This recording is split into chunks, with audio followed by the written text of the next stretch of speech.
ළමයි ඔයාලා අහලා තියෙනවද 9 කියන්නේ මහා මෝසල භයංකාර අද්භූත අංකයක් කියලා. සමහරවකට කියනවා ලෝකේ තියෙන අවාසනාවන්තම අංක කියලා. හරි අහන්න බලන්න ස්ටෝරි එක. මම මේ කතාවට හේතුව හොයනකොට මට එක එක ස්ටෝරි ගොඩාක් හම්බ වුණා. අර කතෝලික ආගමේ ඉන්න සාතන් මෙහෙම සම්බන්ධ වෙන කිසිම ලොජික් එකක් නැති ස්ටෝරි ගොඩාක් තියෙනවා. මම මේ ඔයාලට කියන්න යන්නේ මට හම්බ වෙච්ච ලොජිකල්ම ස්ටෝරි එක.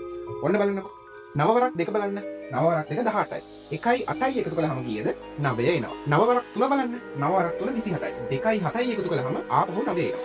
දැන් මේ වෘත්ත එක සම්පූර්ණ කෝණ කීයක් යනවද? 360යිනේ. අංශක 360යි. 3 එකතු කිරීම 6 එකතු කිරීම බිඳුව කීයද? ආපහු 9යි.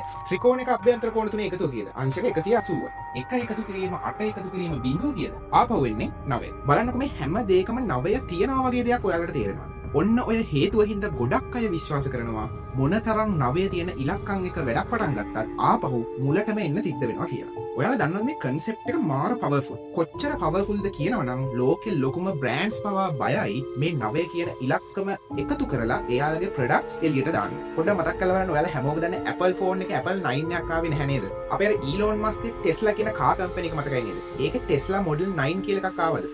හැබැයි ඉන්දියාවේ තියෙන හින්දු ආගමේ ලෝකෙ මැව්ව දෙවි කෙනා කියලා විශ්වාස කරන බ්‍රහ්ම කියන දෙවි කෙනාගේ අංකය කියලා මෙන්න මේ 9 ඉලක්කම සලකනවා.